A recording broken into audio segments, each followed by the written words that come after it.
બંને દોડે છે, એવા દોડે કે તમને એમ લાગે બંને એકાંતિક. કોક એવી અનસમજણ છે, કોક એવી વૃત્તિ છે, કોઈ એવો રાગ છે, કોઈ એવી નિષ્ઠાની કચાશ છે, કોઈ એવી ધ્યેયની સ્પષ્ટતાની કચાશ છે. આઇન્સ્ટાઈનનો ધ્યેય પાકો જ હતો, તેને $45,000 કાપલી જ કરી નાખી. મેડમ ક્યુરીનો ધ્યેય પાકો જ હતો. 12.5 વર્ષ સુધી અંધારા ભયામાં કાર્બન ડાયોક્સાઇડથી એના શરીર સોજાઈ ગયું, એના શરીર ઉપર ધીમડા ભરી ગયા. ધ્યેય પાકો હતો.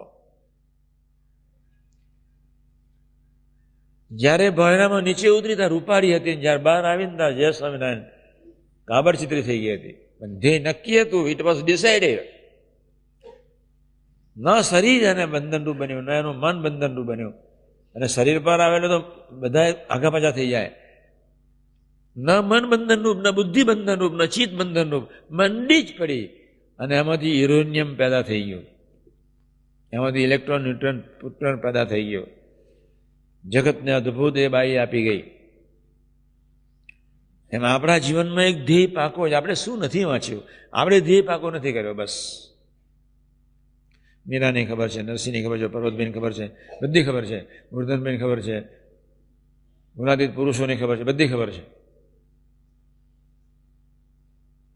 ધ્યેય નક્કી કરો. મધ્ય 50 પ્રમાણે ખરેખર જીવવું છે. કોઈ વાલી વસ્તુ નહીં, કોઈ સમજણ વાલી નહીં. મારું અંતર જે ગુનાતીત એનો જ મને વિશ્વાસ. મધ્ય 50. છેલ્લાનો 5 ખરેખર વિશ્વાસ દ્રઢ કરાવવો છે. પ્રભુને વિશ્વાસ આવ્યા વતના છે. છેલ્લાનું 5, મધ્ય 50, મધ્ય 41, મધ્ય 37. જીવનમાં કોઈ ધ્યેય નક્કી જોઈએ. મેં મારા જીવનનો ધ્યેય નક્કી કર્યો છે. મેં આગળ પાસે બે રાખ્યા, સૂત્રો જ રાખ્યા છે. બસ અનંત આધાર છોડીને, અનંત રાગ છોડીને, અનંત સમજણો છોડીને, અનંત સ્વભાવ છોડીને બસ તને એકને રાખવાનો. એ મારું સૂત્ર છે. હું જ્યારે જૂના મંદિરમાં હતો ત્યારે ત્યાં સૂત્ર લખ્યું હતું, કોઈ વ્યક્તિ, પદાર્થ અને પ્રસંગ, કોઈ વ્યક્તિ, પદાર્થ અને પ્રસંગ પ્રભુનો સંબંધ તોડાવી નાખે તો એ પાપરૂપ છે. ત્યાં સૂત્ર લખેલું. પપ્પાજી અંદર બેઠા હતા એટલે બધા રાજી થઈ ગયા. કોઈ વ્યક્તિ, પદાર્થ કે પ્રસંગે જો પ્રભુનો સંબંધ તોડતો હોય તો એ મહાપાપ છે. મારું એ વાક્ય પહેલાનું કોઈ નક્કી કરી નાખ્યું છે. જીવનનું ધ્યેય પ્રભુ સાથેનો સંબંધ તો નહીં જ તૂટવો જોઈએ. માને કરીને નહીં, કામે કરીને નહીં, લોભે કરીને બી નહીં, સ્વાદે કરીને નહીં. કોઈ દોષ સ્વભાવ એવો ન હોવો જોઈએ. ભલે તમારા માન રહ્યું, ભલે તમને લાગી ગઈ બુલેટ, પણ એ માન સંબંધ તો રહી જાય. બુલેટ તો લાગવાની છે જ. રાજકોટમાં એક ભાઈને મેં જાણી જોઈને એની સેવા વધારે લખી. હું રાજકોટની ધરતીની વાત કરું છું. યોગી શતાબ્દી ભાઈએ સેવા નહીં આપેલી, મેં ડબલ લખી નાખી. પછી અંગત, પછી આ બધા અહીંયા બધા આવે ત્યારે બધા હોય જ. લોભની વૃત્તિ નડી જ. ભલે લડે, ભલે સેવા ન આપે એનો વાંધો નથી, પણ મારો વાંક છે એને ખબર પડવી જોઈએ. લોભ મને વર્ગ્યો છે, માન મને વર્ગ્યું છે, કામ મને વર્ગ્યો છે, સ્વાદ મને વર્ગ્યો છે, મને વર્ગ્યો છે બધું, સ્નેહ મને વર્ગ્યો છે. એને ખબર પડી જવી જોઈએ. જેના ફળ સ્વરૂપે તમારો સંબંધ ન તૂટે. પછી ભાઈને કહ્યું, મારે તમારી જોડે બેસવું છે. એ ટાઈમ મળ્યો નહીં, રાજકોટ જવાયું તો બી મળ્યો નહીં, પછી બેસી શકાયું નહીં. હવે એની નાતે બોલાવીશ.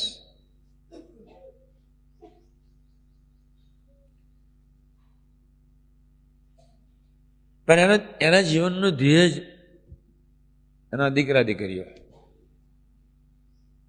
એ સત્સંગ ના કરી શકે. મારા જીવનનું દેહ ખુરશી, તો હું સત્સંગ ન કરી શકું. મારા જીવનનું દેહ ડોલર્સ, તો હું સત્સંગ ન કરી શકું. મારા જીવનનું કોઈ દેહ સ્ત્રી, તો હું સત્સંગ ન કરી શકું. મારી કોઈ મહત્વાકાંક્ષા, હું સત્સંગ નહીં કરી શકું. મારું કોઈ મારી સ્વતંત્ર પેટર્ન, હું સત્સંગ નહીં કરી શકું.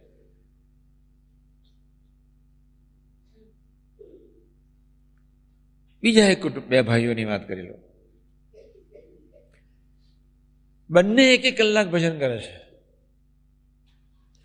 બંને 1 કલાક સ્વાધ્યાય કરે છે. તમે જેટલા બેઠા છો એના કરતા વધારે સ્વાધ્યાય કરે છે. બેસી વાત સમજી લો બધા જ.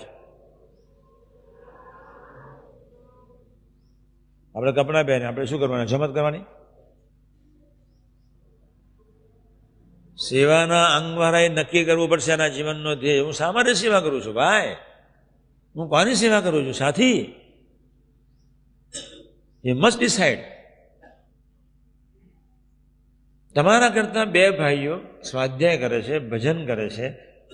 સવારે 1 કલાક, 5 વાગે ઉઠે છે, 6 વાગ્યા સુધી ભજન કરે, પછી એ નહાવા જાય, ફરી પૂજા કરે, પછી બહાર આવે. હું સત્સંગ સમાનની વાત કરું છું. રાત્રે 1 કલાક સ્વાધ્યાય કરે, 30 મિનિટ ભજન કરે. તમે બુદ્ધિશાળી હોય તો શોધી કાઢજો. અહીંયા છે જ નહીં એટલે કોઈ પ્રશ્ન નહીં શોધવાનો. છતાંય બંને ભાઈઓ આત્મીય નથી થઈ શક્યા. કોઈ સમજણ તો નડી, કોઈ રાગ નડ્યો. બંને ભાઈઓમાંથી એકની બી પ્રીતિ મધ્ય 50 પ્રમાણે નક્કી નથી કર્યું.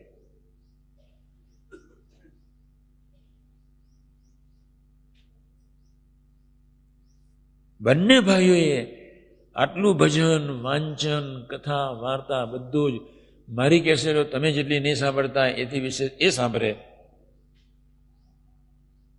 તમે શું સાંભળો છો? કોઈક ધ્યેય સ્પષ્ટ હોવો જોઈએ. અને ધ્યેય સ્પષ્ટ હોય, હું અમે વખાણ નથી કરતા, હું અને મહંત સ્વામી અમે કઈ પૂર્ણ નહોતા, પણ ધ્યેય નક્કી કરી નાખ્યો. જે વખતે મળ્યા સ્વામીજી તે વખતથી જ ધ્યેય નક્કી કરી નાખ્યો હતો કે હવે નથી ભણવું, બસ પૂરું થઈ ગયું. એટલા મળવાના છે, પૂરું થઈ ગયું. પૂર્વાશ્રમની મા સાથે મને પ્રીતિ ને એને અમારે બેને અરસપરસ ખૂબ પ્રીતિ. બહુ ખાનદાન હતી. કોઈક મુમુક્ષુ હતી, શુદ્ધ મુમુક્ષુ હતી. યોગી મહારાજ ધીમે ધીમે મને એ ટાઈપની આજ્ઞાઓ આપતા હતા કે એની તરફની પ્રીતિ ઓછી થાય. બહુ હોશિયાર. મેં બી ગાંઠવાળી હતી જ. નક્કી કર્યું હતું કે કોઈ વ્યક્તિ વચ્ચે નહીં આવી જોઈએ. પ્રીતિ હોય એટલે શું? આ બંને ભાઈઓની જેની હું વાત કરું છું, બંને સાઉન્ડ છે, બંને આત્મીય નથી. કોઈક સ્વભાવ આત્મીય થવા દેવાતો નથી, કોઈ વૃત્તિ, કોઈ સમજણ, અનસમજણો આત્મીય થવા દેતા નથી ભાઈ. એક જ રૂમમાં રહેનાર 5 સંતો આત્મીય સાથે નહીં થઈ શકતા. દરેકનું અંગ જુદું છે, સમજણ જુદું છે, ધ્યેય એક નથી. જેના જીવનનો ધ્યેય એક, એ રૂમના સંતો 100% આત્મીય બને. જાગો, નિંદ્રામાં છીએ, ઘોર સેવા એકલી ન ચાલે. નાક સેવા કરવી હોય તો મધ્ય 41 ને વ્યવસ્થિત સમજવું પડે. મધ્ય 41ની સેવાના 5 ભાવના એટલે પ્યોર સમજણ છે. અહો ભાવે ધન ભાગ ધન ગડિયા, સેવા ક્યાંથી? એટલે સુંદર સમજણ આવી છે. બ્રહ્મભાવથી, ભગવત ભાવથી, ભગવત પ્રસન્નતાને અર્થે, બ્રહ્મની જ મૂર્તિ માનીને પોતાના જ આત્માના કલ્યાણને અર્થે રાગ ભાવે. મધ્ય 41 શું નથી લખ્યું, પણ નક્કી નથી કર્યું. કોઈ જીવનનું ધ્યેય નક્કી કરી નાખો. ડેરી પૂજારી છે, મન બુદ્ધિથી પાર કોઈ નિર્ણય નથી જીવવાનો. ત્યારે મન ખેંચી જાય ખબર નથી પડતી. ખેંચી જાય તો ખબર તો પડે ને કે હું નપાસ થયો છું. એટલે કોઈનો અભાવ તો ન લે. કોણ મગન તો અભાવની છે, કોણ મગન તો અંતરાયની છે, કોણ મગન તો બેની વચ્ચે આત્મીયતા નથી એટલે બળ મળતો નથી. કોઈ અંતરાય છે, કોઈ અભાવ છે, કોઈ આત્મીયતાની શોધ નથી. એટલે બધાએ નક્કી કરવાનું છે.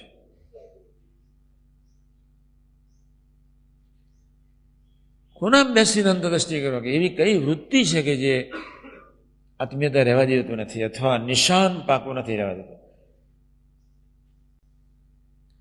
અમને યોગી મહારાજે આવી કોઈ કથા શિબિરો કરી જ નથી, આટલો આગ્રહપૂર્વક વાતો કરી નથી. નક્કી જ કહી નાખ્યું હતું, નક્કી જ તું તારા સિવાય કોઈને રાજી જ નહીં કરવાના.